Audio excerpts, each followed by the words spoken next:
The views, comments, stories, and opinions shared within this podcast are our own, or those of our guests, and in no way represent the views of the companies, associations, or organizations that any of us may work for or represent. All stories, events, and tales shared within this episode may or may not have happened in the manner in which they were told. They may or may not have even happened at all. The details have been changed to protect the innocent and the guilty alike. This is Squawk Ident. ATF Hawaiian 47, we are declaring emergency at this time. We have smoke in the cockpit. I repeat, emergency aircraft, Floor 7. Hawaiian 47 is Roger, emergency aircraft, smoke in the cockpit. Hawaiian 47, fly the aircraft whenever you have a chance. Please say your souls on board and intentions. Right now, our souls on board are 191. And what was the second question? Do you know anything about planes? Fuel remaining for Hawaiian 47. And we have 8,700 pounds of fuel. And would you relay the company for us as well, please? Hawaiian 47, welcome. Hawaiian 47, Roger. Clear direct Honolulu Airport. Direct Honolulu Airport, Hawaiian 47. Roger that. Do you want us still at 250? No. Speed is your discretion, whatever you need to do for Hawaiian 47. Just going to maintain 10,000. Just advise if you're unable to maintain the altitude or anything else you need, sir. All right, here we go. Roger. You're listening to Squawk Ident, an aviation podcast that explores the many pathways to an aviation profession, the challenges that a professional aviator can expect in today's marketplace, and we share many stories along the way. I'm your host, Av8rTony, a professional airline pilot currently flying for a U.S. legacy airline with close to 20 years on the flight line. Welcome aboard our very first episode of the Squawk Ident podcast, Flight 1, recorded on the 2nd of October, 2019. And remastered on January 5th, 2023, at the Aviator Sound Studios from somewhere in Southern California. Allow me to start this pre-flight briefing by saying, welcome aboard.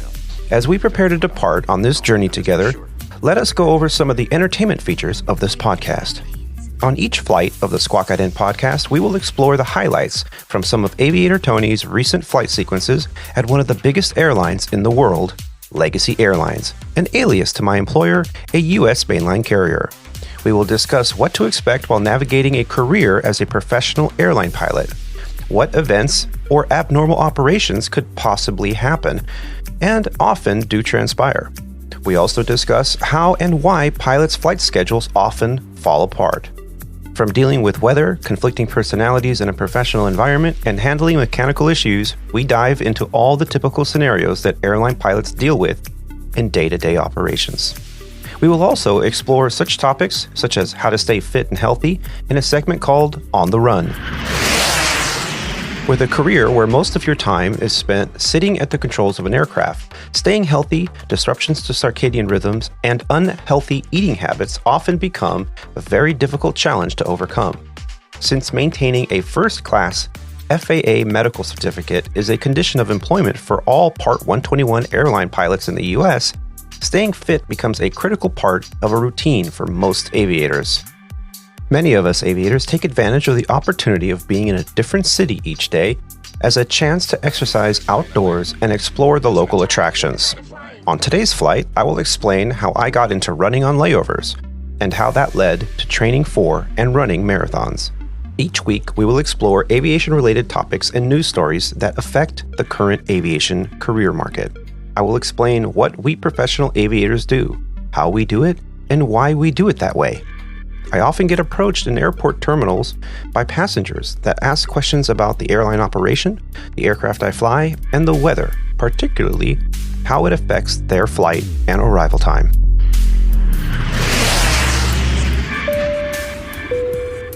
In another segment I call There We Were, I will share tales from aviation past. I've always enjoyed in having the opportunity to tell a good story.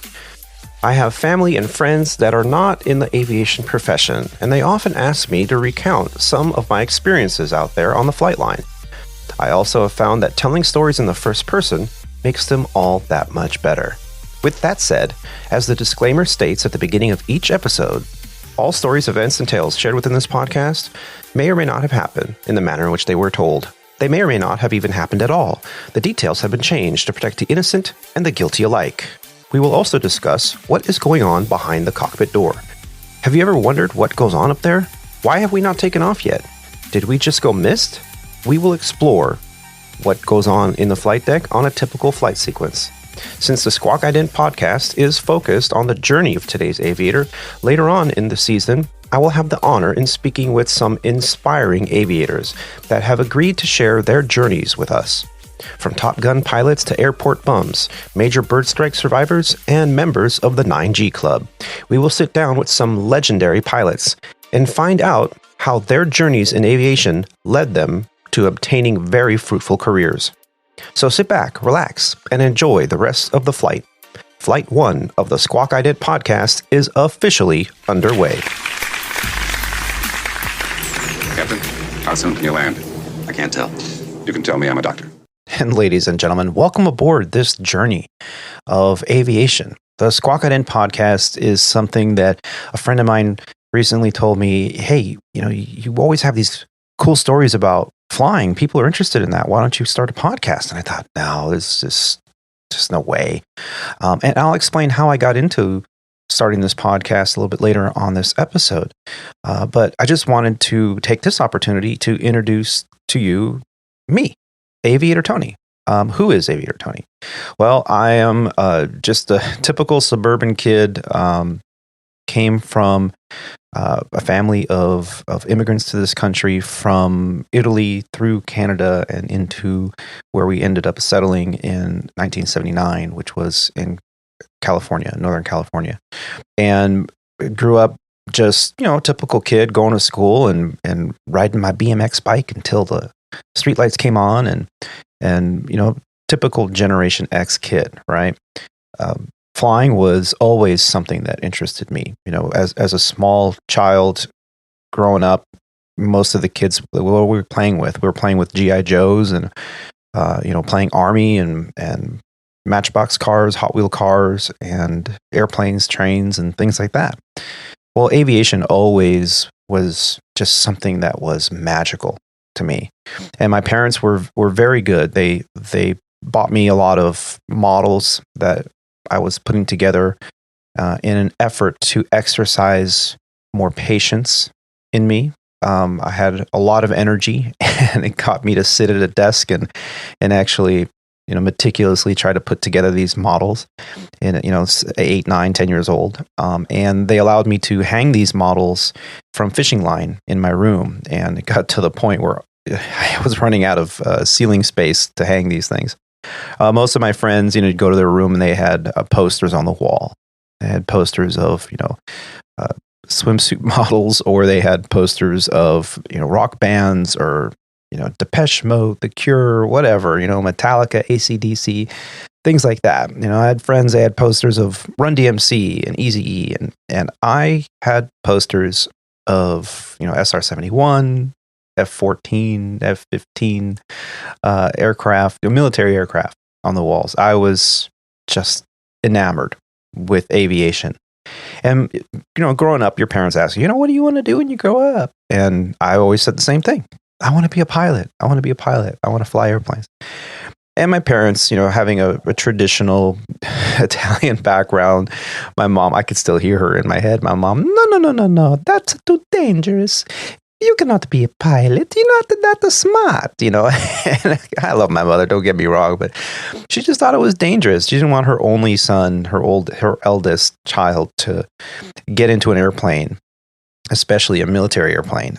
And she just thought it was dangerous and didn't think I could do it. And so she constantly, every time I talked about doing that for a career, she constantly was like, oh no, we're not rich. Only rich people can afford to fly. And you need to know a congressman or a doctor so that they can, endorse you. Otherwise, there's no way. And so they were convincing me that I had to find a career path that kept my feet planted firmly on the ground. Growing up, I heard a lot of the same sentiment from guidance counselors, teachers, other mentors, but it didn't stop me, not one bit, until I had to be out on my own. I had to pay for rent and college and whatnot. And so I got a job at a big box retailer. I think I was about 19 years old when I started over at one of those big ones. And I quickly moved up the ranks and made some pretty good money and was able to pay for rent and, college and books and gas for my car and things like that. And aviation was just so far on the back burner. It wasn't even a thing anymore. Here I had all the coffee table books and the posters and the models still, but it was just more of a pipe dream for me. And it wasn't until later on in life where I think I was about 24 when I met a girl. And we ended up moving to Albuquerque for a career opportunity, and ended up buying a house and starting a family together. And she one day said, why did you never pursue this career field that you clearly are passionate about? I mean, everything's about airplanes with you. Why don't you ever aspire to pursue that? And I said, well, and here came the sound bites. No, I'm not that smart, And she's like, no, that's your parents and the people that love you that want to keep you safe because they don't understand. She goes, but I used to go out and get the $100 hamburger with friends from high school that their parents own an airplane and, down in Southern California. And this was a normal thing. It's not a big deal. You could totally do it. And now that you have a decent job and, we're doing okay, why don't you pursue it? And I go, well, no, I don't know. I don't think so. So one Christmas in 2001, she bought me a Discovery flight, $99. Go up for, a couple of touch and goes in the pattern for a Discovery flight. So there we were. A friend of mine from LA came to visit and stay with us in Albuquerque. And the three of us went to this FBO at Double Eagle Airport in the Albuquerque area and walk into this gorgeous FBO. And I said, hey, I'm here for a Discovery flight, and the secretary says, okay, your flight instructor's up with another student. Just hang out in the lobby and I'll let him know you're here. And a little while later, this, tall, good looking dude comes up, another, I assumed was an Italian dude because, he looked like he could be my cousin. And this guy comes up and says, ciao, my name is Luca. I'm your flight instructor. We're going to go do some touch and go in the pattern. And I was like, oh, sei italiano? Allora possiamo parlare in italiano. And he's like, his eyes lit up and he goes, hey, ciao. And next thing you know, we get two Italians in the lobby of this FBO in Albuquerque, New Mexico, waving their hands around, talking about airplanes and our backgrounds. And we went up, and my girlfriend at the time, my wife, she stayed in the FBO and hung out by the giant fireplace and had some hot chocolate and waited for us while I went up, and my buddy Brandon, who came to stay with us, he sat in the back seat. I got to sit at the controls of a Cessna 172 SP, and we went around the mesa and the pattern, and it was just my eyes.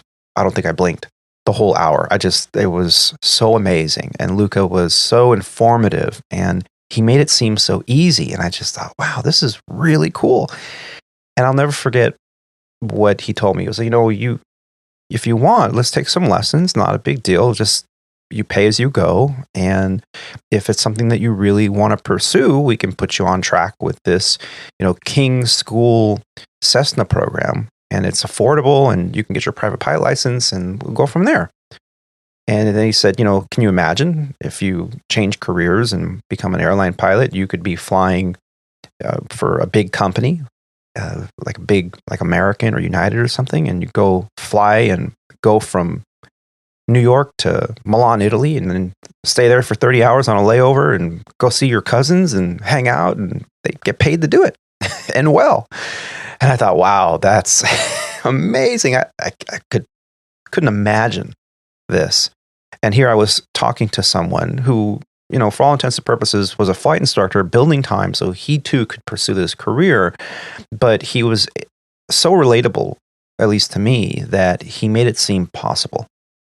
So that was it. I signed up. I was flying on the weekends and on days off, probably about 5-6 times a month. Not a lot. Not by any stretch of the means on a fast track program. But after about 42 or 43 hours, I think it was, in my logbook, when I took my private pilot check ride, I got signed off and I passed. And my instructor, Luca, said, most people take 60 to 80 hours, at least back then.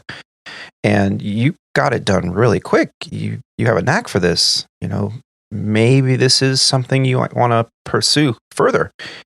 And I said, absolutely. This is awesome. And I can totally picture myself being an airline pilot someday. So we started on our instrument. And I started going with a little bit more frequency, but it was expensive. I don't remember quite what I was paying for the aircraft and the instructor an hour. I don't think it was that much, not like it is today, but I definitely was paying as I went. Didn't take out any loans or anything. And then an event happened in history that changed aviation forever. That's September 11th, 2001. And it kind of put everything just on hold. So after I think it was about 2 or 3 weeks of just being grounded, not being able to fly, and I was sitting there having a conversation with my fiance at the time, and she said, "Hey, if you stop doing this flying thing, if you decide that, this career path that you've been really passionate about here the last few months, if you quit, then what's going to happen is the terrorists from another country with their ideology, they win. They have ultimately changed your trajectory in life and affected you economically, emotionally, and they win. Don't let that happen. If you wanted to pursue a career, now's the time to do it, because by the time you get out of your training, the airlines will probably start hiring again. The industry we're going to bounce back. At least that's what we thought. So I called up my instructor and I said, yeah, let's keep working on the instrument and go from there. And eventually what happened was I started to realize that because I wasn't like fresh out of high school or fresh out of college and starting a career in my early 20s, I thought that maybe I was a little bit behind the curve. So we ended up looking at flight schools. And I ended up settling on a Pan Am Flight Academy in Phoenix, Arizona. So in 2004, I attended the Pan Am International Flight Academy at Deer Valley in Phoenix, Arizona. It was one of those things where it was 7 days a week until you're done, about 10 months worth of instruction. And so we sold the house and the picket fence and the cars and ended up moving to Deer Valley and in northern Phoenix area, and I went to flight school. The flight school was good. It was a reputable school. It was one of these fast track airline schools. They sold me on a bag of goods that they a little bit oversold me, and they couldn't deliver on everything. But I really don't have anything negative to say, because really I think it doesn't matter what flight school you attend. It's what you put into it that counts. It's the dedication and the work that you put in that really counts. And I can't say enough good things about the people I met there. Some of the most amazing pilots starting their journeys. And the instructors I had were mostly just top notch. And I learned so much. But it was a bubble. And you might hear this as you start your aviation career, that if you go to a flight school farm or a flight, student farm, you're going to be in this little bubble, all the same airplane. Everyone's following the same, maybe 141 instruction syllabus, and you're not going to get the variety that you might get at, say, a Part 61 flight school, which is very true. And so after I graduated, within the 10 months and about $80,000 in debt for the first time in my life, I thought, okay, now what? If I actually believe the bag of goods that they sold me on, then that means that I'm going to flight instruct for like 6 months and then get picked up at some regional carrier, probably like SkyWest or ExpressJet or one of these carriers that were currently at the time hiring. Then, maybe within a couple of years, I can upgrade to captain and I'm going to be making pretty close to what I was making before I changed careers. I thought, that's not bad. Well, after I graduated from the Pan Am International Flight Academy, something major happened over in Florida. For the second year in a row, a hurricane had created so much damage to their sister flight school over in, I think it was Fort Pierce, Florida, that they decided to close that flight school because the insurance costs were just way too high. And they brought all the aircraft and all the instructors over to the Deer Valley school or campus, which meant even though I had just graduated, they weren't going to have a flight instructor position for me as promised as part of the training package. So I made a few phone calls, and I was instructed to call a flight school in Chandler, Arizona, and talk to a young flight instructor by the name of Rob D, we'll call him. And he gave me the truth about what to expect at a small flight school. And so I decided, okay, I'm going to go ahead and put in my application and interview at this place. I got a really nice letter of recommendation from my designated examiner, or my DE. I walked in with that, ready for an interview, and the owners of the flight school liked my background. They liked that I was a member of management at a big box retailer, and they liked the program that I was in at this flight school that was very reputable in the Phoenix Metroplex, and I was able to achieve a job there and immediately made an assistant chief flight instructor. The chief flight instructor was a charter pilot, a Jetstream pilot who had just gotten the job himself, and the school was expanding dramatically because during 9/11, the school almost shut its doors. As a matter of fact, the previous owner sold the school to the then owners, the ones that hired me. And so together we hired on, I think, 3 or 4 more flight instructors right away. And then later on, we hired another 5. And the school just grew so exponentially. And it was an opportunity and an experience that I could not have wished more for. I mean, it just was such a great opportunity to work at that flight school. I learned so much. We got all our airplanes that were on lease back.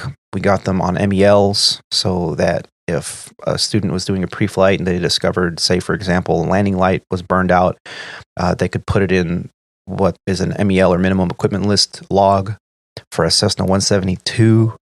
I worked with our POI, or principal operating inspector for the FAA. They're the ones that manage the schools and make sure that the school is following all the FARs, or Federal Aviation Regulations. I had a relationship with him. Some of our DEs, or designated examiners, were check airmen at America West, an airline, a big airline in Phoenix at the time. So I got to hear all about the airline and that operation, and the knowledge that I was able to acquire from that work experience was phenomenal and really did pave the way for my journey in aviation. My story goes on, and we're going to hear more about my journey, my story, as each episode unfolds. Now, I can tell you this. After about 10 months at the flight school, and I started seeing all of these flight instructors that we were hiring to keep up with the demand with the students that we were attaining, they were there very short periods of time, 4 or 5 months, and then they would get hired by a regional airline. And at the time, we'd gotten married, and I had a newborn at home, and I was kind of a part-time stay-at-home dad and a part-time instructor. It was a really good time in my life. But I thought, what am I doing? I need to get a job. I need to continue my journey. I can't get comfortable here, which is exactly what I was. And as the flight school expanded and grew, I finally started putting out my applications. I applied at a regional we'll call Sandpiper on the show, and as an alias to one of the wholly owns for Legacy Airlines. Legacy Airlines is, again, an alias for one of the world's largest mainline or legacy carriers, who I currently am employed with. And so I put my application out on a Friday evening through airline apps, And Saturday late morning, I got a phone call from their HR department saying, "Hey, we received your application. We would like to know if you'd like to interview on Monday. We'll fly you out for free. We'll fly you out to Dallas on Sunday. We'll put you up in a hotel. You'll interview Monday morning.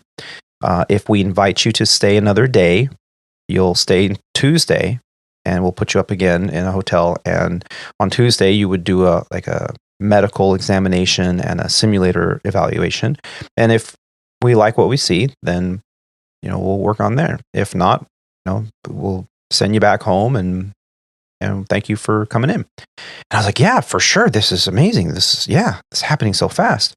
So I packed a bag, grabbed whatever suit I can find, and I was ready to be in a part of this interview for Sandpiper Regional. And everything went really well. I had a 50-question ATP written at the time.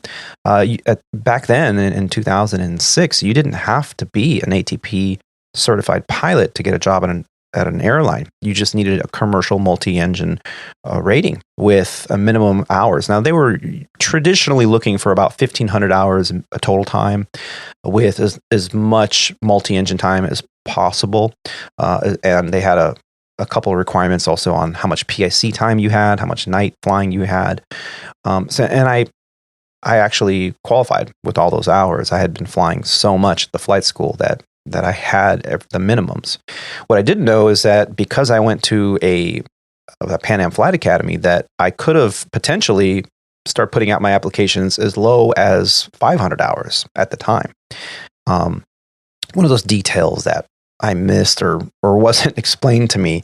So I ended up getting the 1,500 hours plus and interviewing, and it went well. They invited me back the second day. And on the end of the second day, they said, "Okay, when can you start?" And I thought, well, let me give my employer, 30 days notice. He's got to replace me. It's not like I'm just, got one or two students. I have a full plate.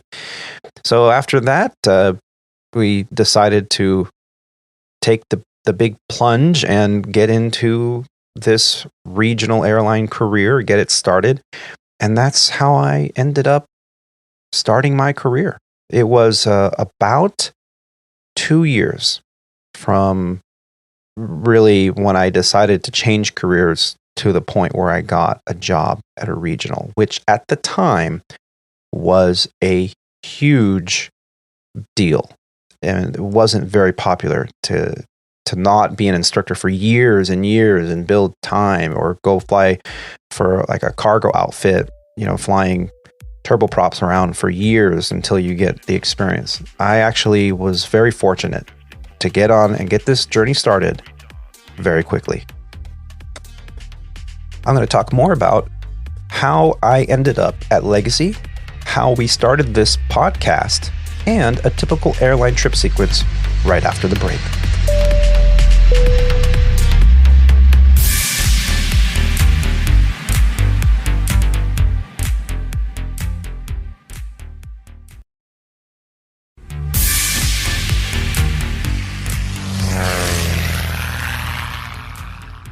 And ladies and gentlemen, welcome back from the break. Well, we've been talking about the Squawk Ident podcast, the very first episode, and how I, Av8rTony, got into aviation as a second career, starting just a little bit later. But I want to emphasize that it's never too late to start a career in aviation. So to continue on with the story, on my journey continued on. I had just so many stories of mistakes that I've made, that I've learned from, so many stories about how an experience shaped who I am as an aviator, how I operate on the flight deck. And we're going to share those as this podcast goes on future episodes. But I also want to move along and tell you a little bit about how I ended up at Legacy Airlines. So after 12 years at what we call Sandpiper, the alias to one of the wholly owns here, I went from being based in Dallas to Chicago to New York to LA, then back to Chicago. I helped manage and run a crash pad in Chicago. We'll talk about those on a future show. All these experiences, from de-icing in Marquette, Michigan, to flying into the Caribbean over the Atlantic for the first time. We're going to talk about those experiences. We're going to explain a little bit about how each of those experiences really led me to being the aviator I am today, that I am very proud of, and I protect in every way I can. My career, my certificate, my medical, and we're going to discuss those. But let's talk about how I got into Legacy Airlines. Now, the airline I started out at, the regional carrier, I was on the Embraer 145 from day one. And that really was a very good experience for me. It was a good choice because it gave me the most flexibility, because it was the aircraft that Sandpiper had the most abundance of. It gave me the best opportunity for schedules, for bases, for flying opportunities. And it was really, for me, a good choice. Now, everyone makes their choice and what airplane they select when they get first hired. You know, they usually bring you into a room on day one, or what they call indoctrination, or indoc. And on indoc, they put you in order, usually by age. So the youngest person picks last, and the oldest person picks first. Some airlines do it by like score on a particular evaluation or test. They go, okay, whoever scored the highest gets to pick first of their choice of aircraft and base. And every class date is going to be different. So whereas maybe the class before me had 17 open spots for a jet in, say, LaGuardia, and then only one open spot for a jet in Dallas, then the next class might have 10 open spots in Dallas on a jet, but then the rest were turboprops like in LA. So it really was a game of chance. I was very fortunate. Because I was just a little bit older than the average in the class, I was in the top 20% of those that got to pick their base and their aircraft. And I was able to pick a base and aircraft that led me to the Embraer 145. And I gotta say, it's a great airplane. I really did have fun in it. It's like a little sports car, and it flies, glass cockpit, flies really well, and it keeps up with, you know, even the big boys. So really good experience. Now, I was able to have a 12-and-a-half-year career there at the Sandpiper. I lived through bankruptcies, mergers, furloughs, and we'll talk about those experiences here on future shows. But after a set time, I was able to participate in what they call a flow-through agreement to a mainline carrier, because we were wholly owned regional, owned by the major corporation that owned both Legacy Airlines and Sandpiper. After my seniority allowed me to then bid out onto the next career path, I was able to do a flow-through to Legacy Airlines in 2018. And there I was, at the top of the pyramid, on my first choice of base, which is Los Angeles, my first choice of aircraft, which is the Airbus A320 family. And I got through probation, I got through IOE, I got through all of it, and I thought, now what? You know, I'm at the top of the pyramid, and I've got 20 years left in my career, at least for now. And what am I going to, you know, am I going to be bored? What's happening here? So I was speaking with a friend, Dom. And you're gonna hear from Dom here in a future show. But Dom Z said to me, "Hey man, we were dropping our kids off at school one day, and he goes, you know, I got to get back. I got to get home." I'm like, "Oh," because he works graveyard shift, and I thought, you have to get to sleep. You're probably tired. You've been driving all night. He's like, "Well, no, I got to get home. I got to record a podcast." And I'm like, "Really? You have a podcast, like Joe Rogan podcast? What? Tell me about this. When did you start this?" He goes, "Oh yeah, I started it about like 6 months ago. I just read stuff on the internet and people listen, man. It's cool." I was like, "Really?" He goes, "You should start one. You should start one about aviation. You always have the best stories, man. I could hear those stories all the time." And I thought, wow, I don't know. Like, companies nowadays with social media, they look down upon anyone that posts anything. And if, you know, God forbid I say something wrong, you know, I don't want to lose my career over it. And he goes, "Well, you don't have to tell anybody who you fly for. You have an alias to everything. That's okay. That's a good idea. So I started looking into podcasts. I started listening to other podcasts out there, especially aviation podcasts. And I thought, well, what do I want to do?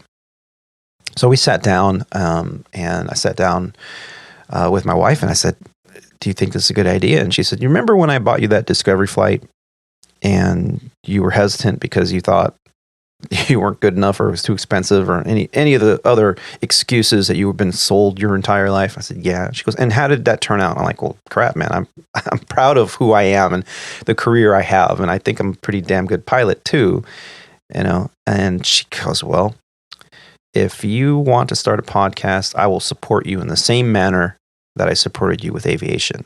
And that really struck a chord with me. And I thought, wow, okay. So I did my research, about 3 months of knowing what I want to do, what I don't want to do, and here I am. I really hope that all of you listeners out there will enjoy the stories I have to tell and the journeys out there in the future interviews, because this podcast is really not just a hobby for me, but it's a way for me to express my passion in aviation and explain a lot of what we do up there. And that's how I got started. That's what led me into this podcasting world. So forgive me, the first few episodes will probably be a little rough as I get my foothold here in podcasting, but I'm really looking forward to sharing my story and the stories of some really wonderful aviators with all of you. So let's talk about what a typical flight for me is at this stage in the game. Okay, so here I am at a legacy airline. I am a line holder out of Los Angeles, based in Los Angeles. I live in the area, and I fly the Airbus A319, 320, and 321, and all the many variants that we have at Legacy Airlines. A typical flight sequence. As a line holder, I know what I'm supposed to fly for the whole month. The way that works is we bid for our schedules. Usually about mid-month, the month prior, we get to go online and take a look at what the airline has to offer in terms of flight schedules. Those flight schedules are then uploaded into a program called Preferential Bidding System, or PBS. Now, the PBS system, what it does is it puts up a bunch of sequences. So a 2-day trip, 4-day trip, 1-day trip, 5-day trip, it's all in there. And you, as a pilot, can go in there and put in what your preferences are. Now, we could have an entire series of podcasts just explaining how this works. And hopefully over the next few months, we can get to explain how PBS works. But I'll bid for my month, what I prefer to fly. And as a pilot that is senior enough to hold a line, I usually am awarded something like that. Now, there's also what's called reserve. And so if a junior pilot or a pilot that's not very high up on seniority, they're basically on call. So you can bid different types of reserve, and we'll get into those aspects later as well. But I am able to hold a line, and I'm not very good right now of a line. They're usually really early starts or red-eye flights or things like that because I'm not very senior at this stage in the game. But I'm able to know when I'm flying for the month. So make sure I get myself to the airport. I'm very fortunate enough to live in base. Some pilots live out of base, so they have to actually get to their local airport and then hop on a flight, fly into their base, and get there with enough time to settle in and then sign in for their trip. So a typical trip, you'll go into your crew room or operations, get to a computer, and sign in so that the company knows that you are in place and where you need to be. Now, signing in nowadays is getting pretty advanced with apps that we have on their phone, and you can easily just sign in because the phone knows exactly your GPS location, and as long as it detects that you are at the airport you're supposed to be at, in the terminal you're supposed to be in, then you can sign in right from your phone or your tablet. Typical sign in. Let's just say we go into the operations or the crew room, and I get to a computer and I sign in for my trip, and it'll tell me what gate, what my flight trip is for that week. Some pilots still print out their schedule.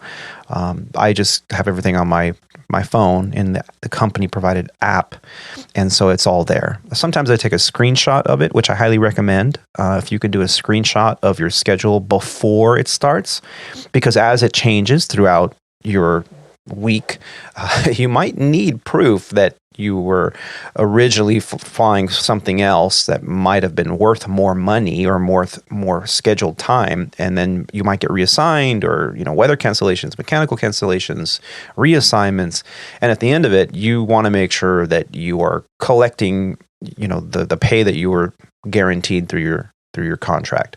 So I always say it's a good idea to take a screenshot at the beginning of the trip, and then at the end of the trip, take another one and compare the two. And after a few weeks, I just delete them if there's no issue.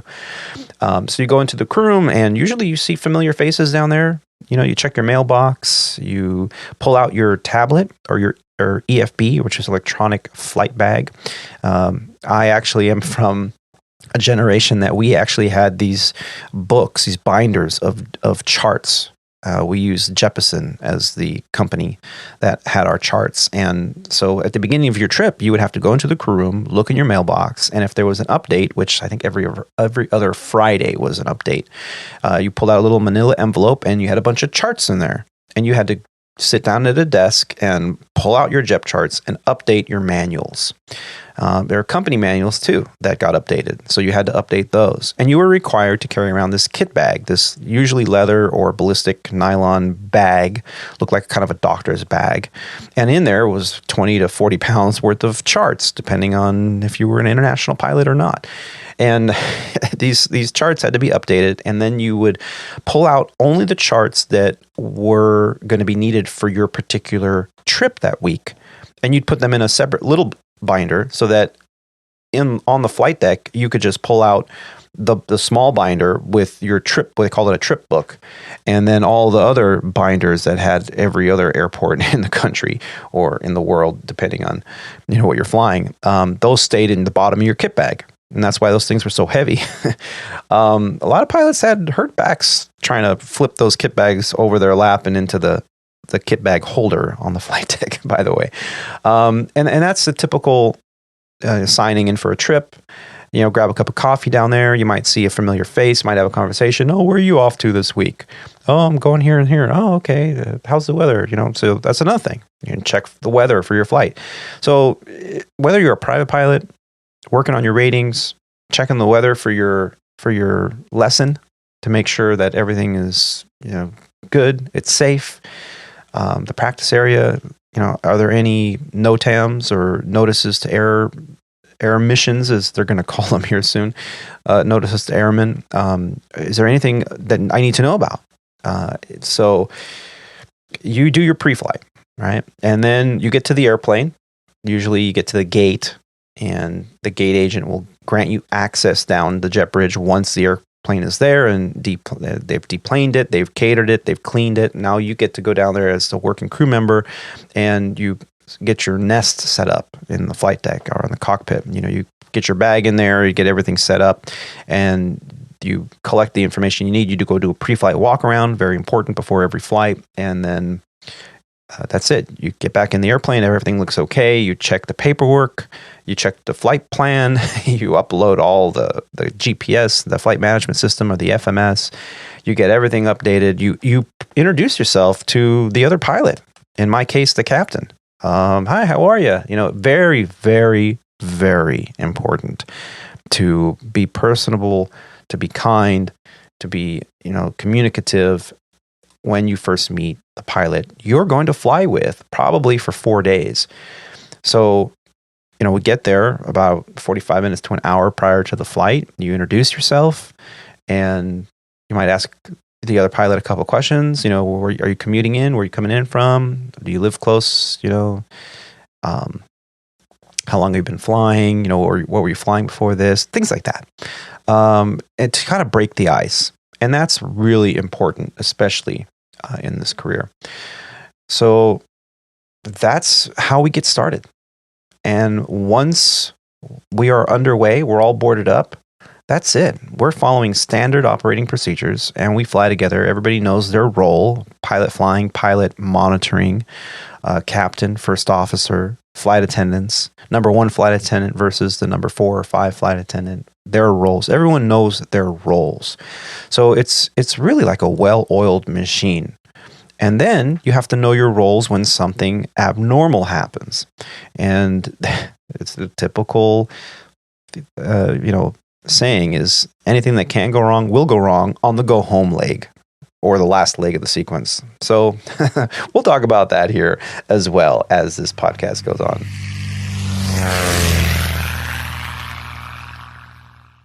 Now let's dive into a segment I call On the Run.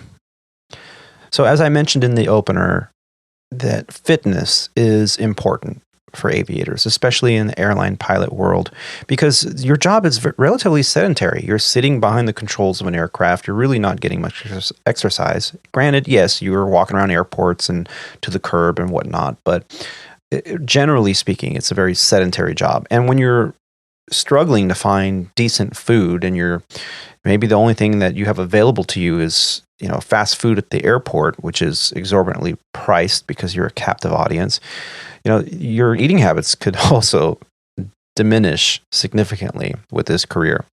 So let's talk about how I got into running as a way to stay fit on a layover. Some of my friends have called me a little bit of a fanatic when it comes to the running, but I got to be honest with you, it did change my life. Getting into this exercise that can be done for little to no cost whatsoever. And considering the career field that I'm in, this is really a great way to stay in shape. And I'd like to share with you how I got into it. So this is On the Run.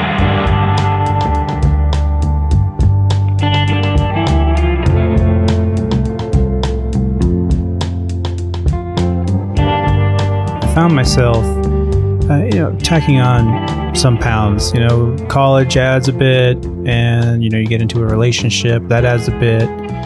You end up getting engaged and then finally married to a culinary school graduate, and there's a bit. And then you get this job as a flight instructor, which is relatively sedentary. So they tax on a couple pounds, and by the time I got on with a regional, I found myself feeling just out of shape. And so I started looking around, and I noticed that a lot of the people that I was flying with were some relatively big guys. We're talking captains that have been flying for quite some time, and it got to the point where when it was time to do a control check, you'd have to let them know, hey, I'm going to do a control check now, and they would have to scoot their seat back and get their gut out of the way so you don't squish their gut. And I thought to myself many times, is this my future? Is this the way I'm going to look from eating airport food and hotel food and, getting out there and being in a relatively sedentary position? And I knew it was getting bad when I was getting winded just coming up the jet bridge stairs after a walk around. So I found myself probably about 6 or 7 months after I got the job at the regional that I was flying for, to have the opportunity to fly with a captain who was in absolutely great shape. He was in his 50s and clearly an athlete. And after a leg or two, I got up enough nerve to ask him, hey, I hope you don't mind me asking, but what do you do? I mean, clearly you don't look like most of the captains that I've flown with in the past. You're clearly an athlete, if you don't mind me asking. And he kind of chuckled and he said, no, that's great. Absolutely. He goes, I run marathons and triathlons and even an Ironman. And I was just amazed. I said, wow, this is pretty impressive. I said, your marathon, how much is a marathon? And he explained to me that it was 26.2 miles. And I couldn't believe what I was hearing. 26.2 miles. You run 26.2 miles. How long does that take you? How many days does that take? And he laughed again and he said, well, that doesn't take very long at all. It takes me about 3 hours. I said, 3 hours? I can't even drive 26 miles in 3 hours. Are you kidding me?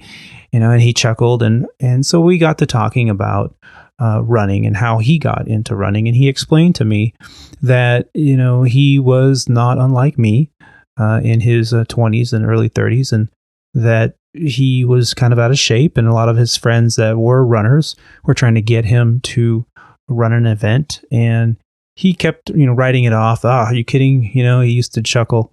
I only run from the cops, man. This is crazy. So he finally decided, my buddy's going to run this turkey trot 5K. I'm going to go ahead and run it with him and see how it goes.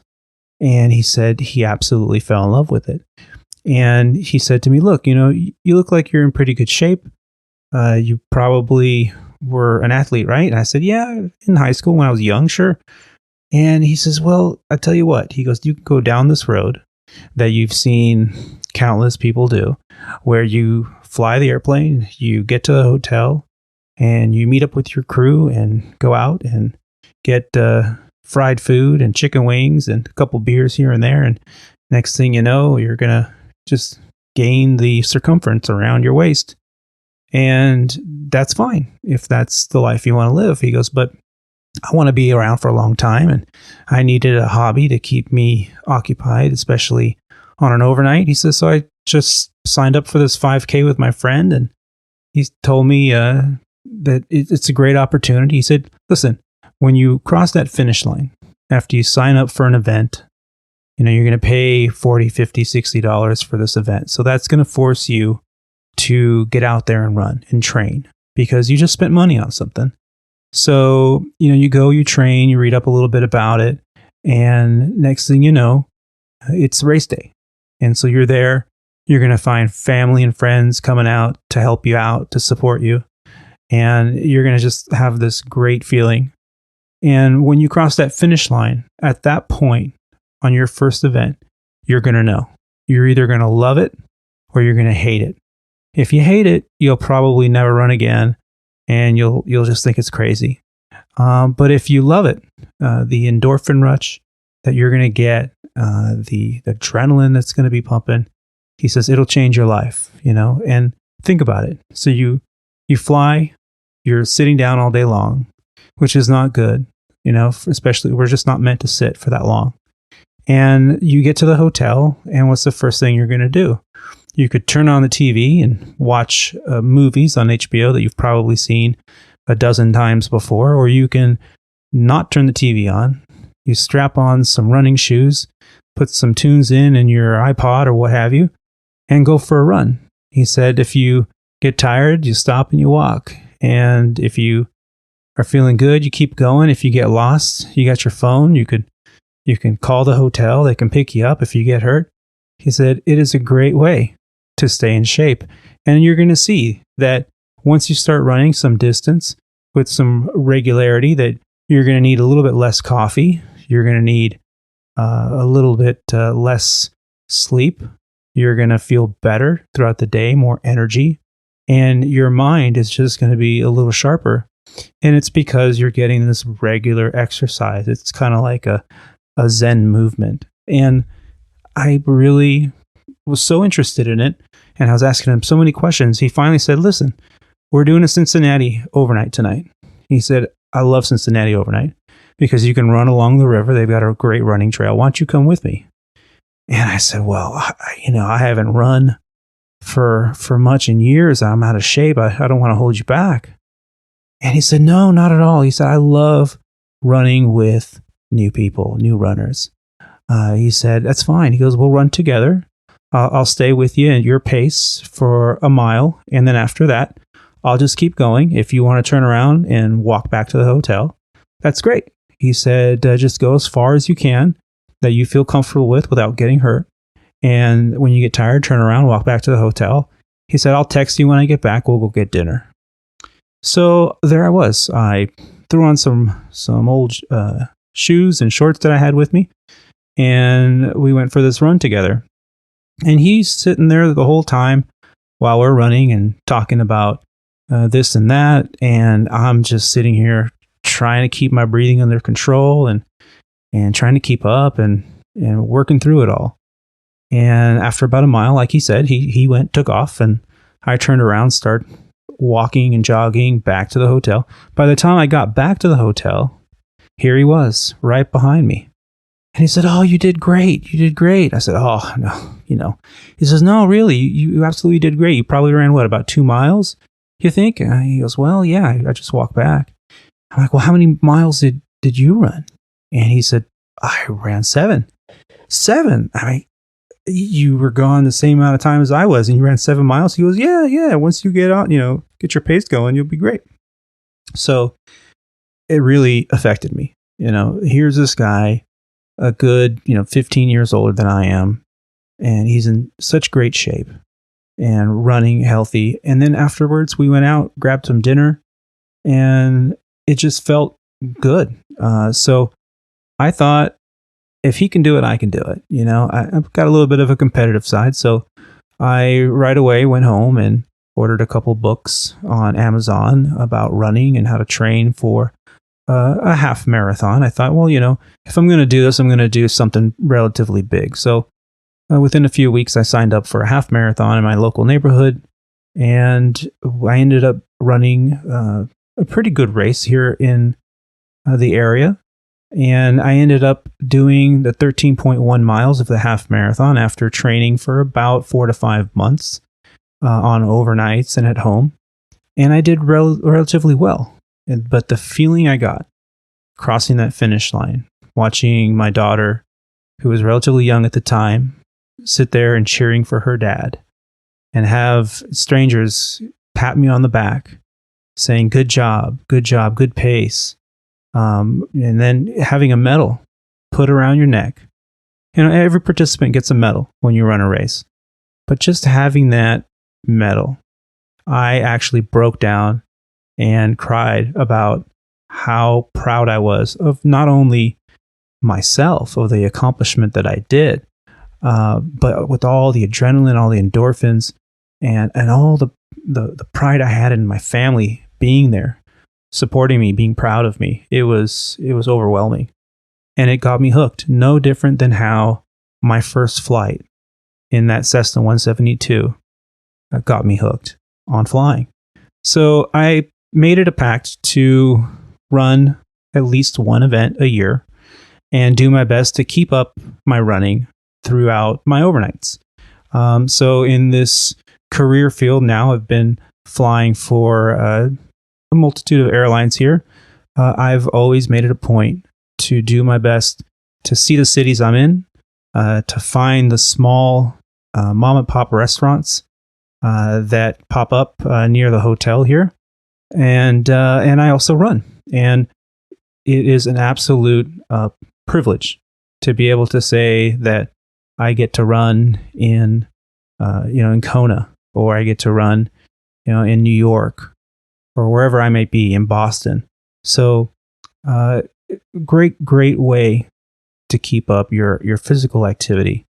And it just started with a chance encounter with a person who I later spoke quite a bit about running with, and it absolutely changed my life. So get out there, run if you can. If you can't, there are other things you can do. The gym, most hotels have at minimum an exercise bike or an elliptical or a treadmill. But I try to do my best to get up there. I want to keep my medical as long as I possibly can. So this is a great way. I encourage you to get out there and strap on some shoes and go for a run. So next up, I'd like to talk about what's in the news in reference to aviation. And most of us have seen what's going on with this YouTube video in Chicago last week. So an employee had stopped an out-of-control catering cart at Chicago O'Hare. And the footage is absolutely amazing. A passenger who was in the terminal in looks like the G concourse in Chicago O'Hare, took cell phone footage of this. Basically, it's a golf cart that's been heavily modified with catering provisions. And if you've ever gone through the G concourse in Chicago and you look outside, you see all these little golf carts running around with just stacks and stacks of provisions and sodas and whatnot. And they're basically catering the aircraft. And these smaller airplanes, instead of a truck, they use these modified golf carts, and they're very heavy. They're not only heavy because of the provisions they obtain, but they're also heavy because of all the modifications to them. There's a floor basically on the roof of this golf cart. So what had happened, according to the reference I'm looking at, is the ABC 7 News of Los Angeles. According to ABC 7 News, on an article that was released on October 1st, a case of water had slipped and landed on the gas pedal, basically, of this golf cart. And it was in reverse. It popped the chocks and threw the driver, and it was doing reverse donuts on the ramp area right next to an Embraer 145.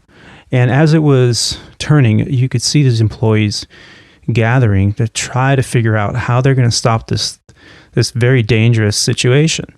And as it's getting closer and doing more and more spins to the aircraft, you can see that this next rotation from the video, it's definitely going to hit this airplane. And the quick thinking of one of the rampers, Jorge Manalang, jumped on the actual pushback tug that was getting ready to be used to push back that fully loaded aircraft. And his quick thinking, he moved the tug, knocked over this quickly rotating and spinning golf cart, and prevented just what could potentially have been millions of dollars in damage to the aircraft, and could have potentially injured some of the rampers that were in the area trying to figure out how to stop this. And just a wonderful, wonderful job that the quick action of this ramper did. Even got the attention, according to the ABC 7 News article that I'm reading, from President Trump, who tweeted, "Great job, just in time." So, well, we know Trump that likes to watch a lot of television and videos and whatnot, so I'm sure he saw it and was just as impressed as the rest of us. So, good job. Hats off to you, Jorge. And excellent, excellent work.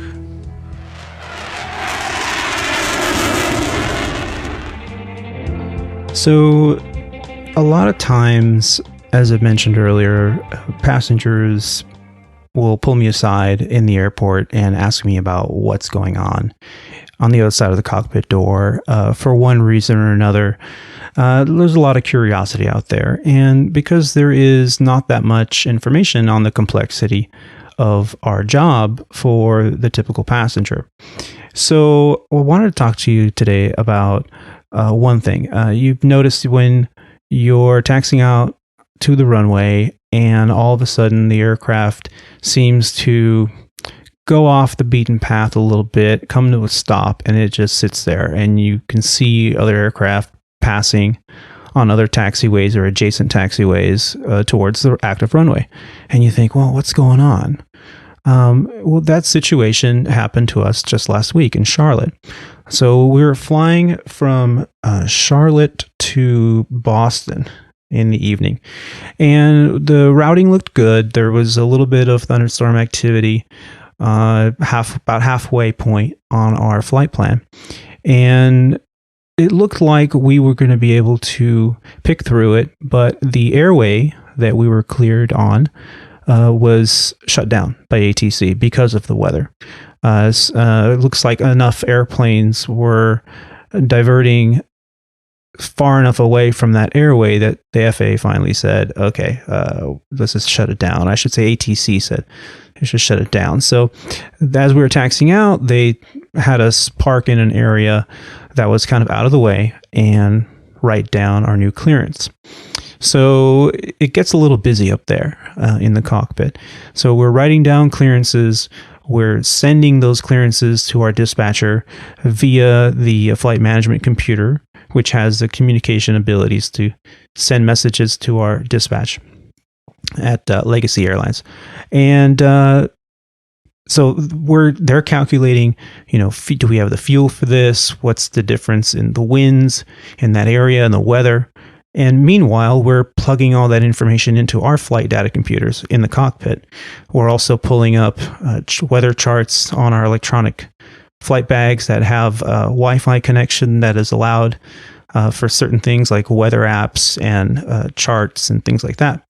So it took a good 10, maybe 12 minutes to get everything plugged in, to re-verify all the numbers, all the performance data, and then make sure that the new routing that they gave us was going to keep us clear from the weather. So once that was all verified, then we were allowed to continue our taxi and head towards the runway. We took off without any incident, and the new routing that we had only added about 110 miles total to our flight plan. So we actually ended up only losing about 10 minutes of arrival time. So we were about 10 minutes behind schedule, which is still considered by the DOT to be on time. So we were able to make up a little bit of lost time on the ground, in the air, with ATC cooperating and allowing us to take a couple shortcuts and cut the corner on some of that routing as the weather permitted. So the next time you taxi out and you're going towards the runway and all of a sudden the airplane kind of ventures off, comes to a stop, usually what we'll do is we'll make a PA, explain what's going on after we can get all of the paperwork in order and the computers all taken care of. But sometimes there just isn't much time, and we're doing our best to keep an on-time schedule so that our passengers can get to their destination and make their connections. And now, ladies and gentlemen, it's time for There We Were. I like to share with you some stories from the flight deck. They've either happened to me or had a pilot tell me this story, and they've told me that, yeah, go ahead and use this story and share it. Or these are just stories that have been passed down on the line. And since that might be the case, they may not be 100% accurate. So as we're flying along, we're finishing up with our what we call go home leg. Now, the go home leg is the last flight of the sequence. And that's what we joke around about is like the most dangerous leg because, everybody wants to get home. The flight crew, the flight attendants, what have you. They want to get there safely and be on their way so they can just get home because we've been gone for 3 or 4 days. And so we recognize this and we prevent that get there-itis hazardous attitude from rearing its ugly head. So as pilots, prior to every flight, we have a briefing of potential threats prior to the takeoff briefing. And it's always the same thing. Any potential threats tonight? Oh yeah, it's the go home leg. So we have to be extra vigilant, because anything that can go wrong seems to go wrong on the go home leg. Well, so here we were on the go home leg a couple months back, and we're flying into Los Angeles late at night. We had an arrival time that was estimated around 11:30 in the evening. And it was a transcon flight. I believe we were coming in from John F. Kennedy Airport direct to Los Angeles. And so, we had a couple breaks there throughout the flight to get up and use the lavatory to have a crew meal. And we were just about an hour prior to landing. And we've decided to take one final restroom break. So we notified the flight attendants that we would like to come out and do one last break. And so the captain looked at me and said, well, go ahead. Why don't you go first? And then when you come back, we'll swap out and I'll go, which is standard procedure. So he went ahead and donned his oxygen mask, which is a requirement to when one pilot leaves the cockpit or their station above 27,000 feet, the remaining pilot must don his or her oxygen mask. So he did, and the flight attendant that was available came up, and we chatted for a second, and made sure that we were okay, and I went and used the restroom. So took me a minute or so to take care of my business, and then as I came out, I'm picking up the phone to talk to him. I push the intercom button, and that sends a tone into the cockpit saying, "Hey, someone's trying to call you." So it's going off. And at the same time, before he even picks up, I can hear through the cockpit door, traffic, climb. And I think, oh my goodness, we're at 36,000 feet. What the heck kind of traffic can be alerting? It was our TCAS system, our traffic collision and avoidance system. When it potentially, it's constantly monitoring other traffic, other transponders with altitude reporting. And when it detects traffic that will enter your flight path within so many seconds down the road, it gives you a warning. And after the warning, it gives you what's called a resolution advisory. A resolution advisory says, hey, in order to not hit or come in conflict with this other aircraft, you either need to climb or descend. And it was telling him to climb. So he went through the procedures, turned off the autopilot, turned off the flight directors, started to climb the aircraft. And I could feel all this and hear all this just from right there, from in the galley. So I hung up the receiver because I didn't want an additional distraction to, hinder his duties. So I could feel the airplane start to level off. It came back and settled. And not a second or more after that happened, the cockpit door came open. The flight attendant was there. She grabbed me. I went into the cockpit and shut the door. And I look at my captain, and he's just like, he's sweating. He takes his mask off and he goes, "Oh my God, dude." I said, I can't leave you alone for a second. What the heck did you do? He said, "Oh, it all happened at the same time." He said, "You called up with the, that you're ready to come back. So that thing's going off. That intercom notification's going off. At the exact same time, I get a resolution advisory. So I had to reach up and, turn off the autopilot and turn off the flight directors and manually manipulate the aircraft, which is what our standard operating procedure is." And so I started to climb, and then ATC's calling me saying, "Legacy Airlines, say altitude." And so he's like, "Well, I'm resolving a traffic resolution advisory. I'm climbing." And the ATC controller, she says, "Oh man, that 737 must have blown through. Hold standby." So she was communicating with the other aircraft, and so the resolution advisory then expires. Allows the captain to initiate a descent. He had to change a couple hundred feet of altitude, but it was a very kind of heightened, stressful situation, especially while everything else was going on, all these other factors. But he handled himself very well, and he got the aircraft back, and he chit chat with the air traffic controller, and then I came back in.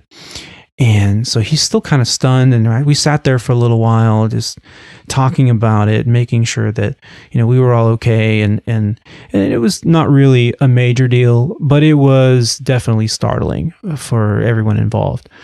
So he looks at me and he says, "Okay, I'm going to go to the restroom now, but hey, make sure that you keep an eye out, because this is crazy, right?" So he comes back, and when he came back, he had this smirk on his face. He goes, "I bet you those FOQA guys are going to call me." And if you don't know, FOQA is the Flight Operations Quality Assurance. So all the flights data is constantly being transmitted back to operations, and they can see in real time anytime something is not right, whether that be with systems on the aircraft, engine parameters, or computers that are constantly monitoring anything from the terrain to other aircraft to, in this situation, the TCAS system. So he goes, man, those guys are going to call me. The focal guys are going to call me. And you know what? I'm not going to answer the phone. I'm going to let it go to voicemail. And I looked at him and I said, well, why would you do that? And he said, well, I want them to call you, because that's the next person they're going to call. They're going to call you, and they're going to say, hey, can you tell me about the resolution advisory that you had the other night? And I want you to tell them, I don't know. I wasn't there because you weren't. And we had a chuckle about that. I was like, oh, wow, he's like, yeah, man, it's going to be hilarious. Well, he was joking. And actually, they never did call me. I'm sure if there was a phone call, he would have answered it right away. But it just was an amazing amazing story. Here we are at 36,000 feet. The last thing you're thinking about is, having a traffic alert or traffic resolution advisory, and yet here we were. And so, be vigilant.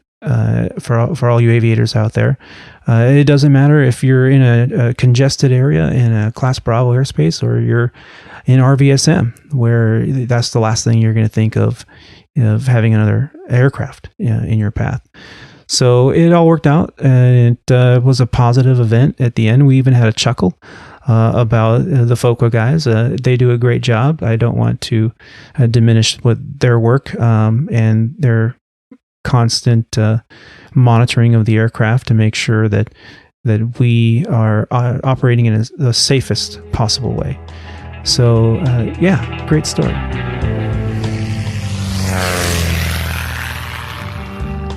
I think all we have time left for today is a segment I like to call Off the Plate. Now, the Off the Plate is what I like to talk about is either an establishment or a recipe that I enjoy doing. I obviously do love cooking, and we'll get into that maybe in future episodes. But the Off the Plate topic this week, I'd like to talk about the restaurant that I was able to go and dine at with my captain over in Boston this last week, and it's called Kelly's. So Kelly's Roast Beef was established in Massachusetts on Reserve Beach in 1951, and it has expanded to include 5 locations in the Massachusetts area. They've won numerous awards and have been on the Food Network. PBS called their sandwiches "You Will Like." Saturday Night Live and on the silver screen, Boston native Matt Damon and Ben Affleck's movie Good Will Hunting featured Kelly's.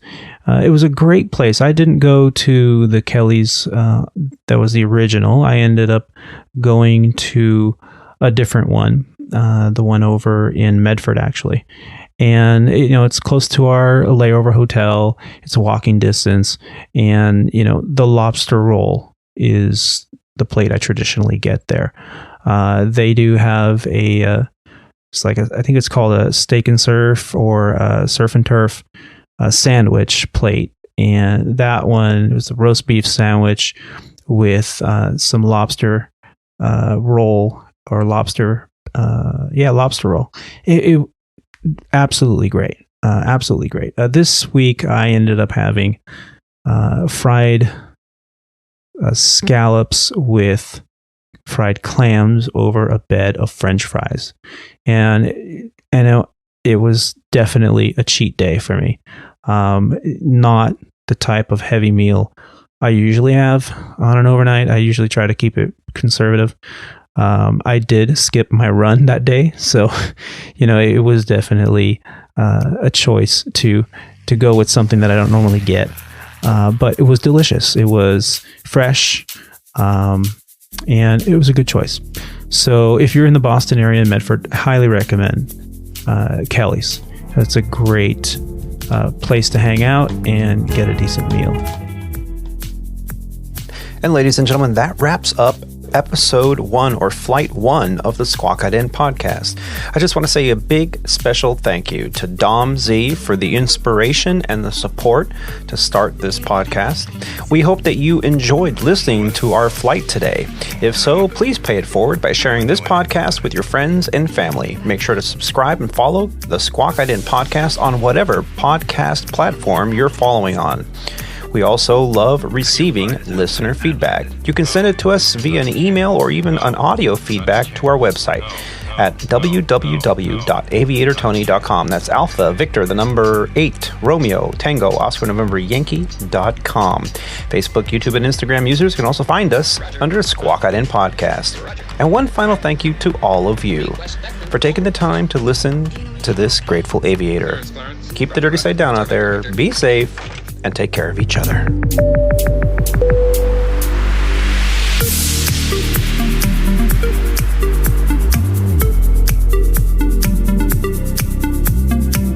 Elite. Best of the best. We'll make it better. We'll make it better. Do you know anything about planes? Oh, jeez. Oh, you kill me. You really do.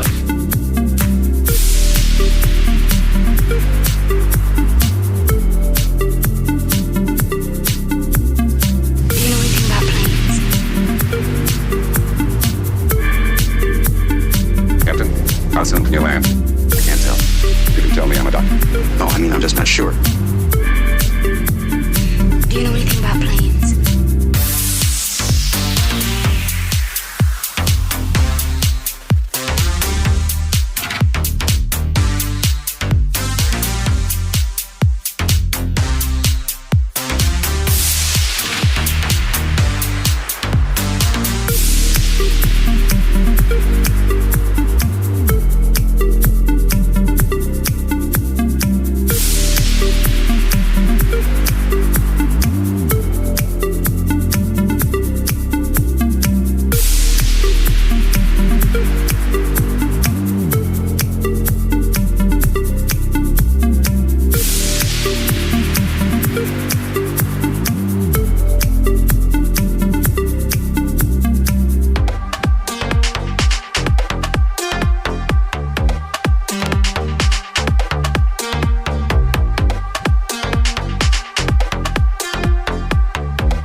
Can you fly this plane and land it? It's an entirely different kind of flying.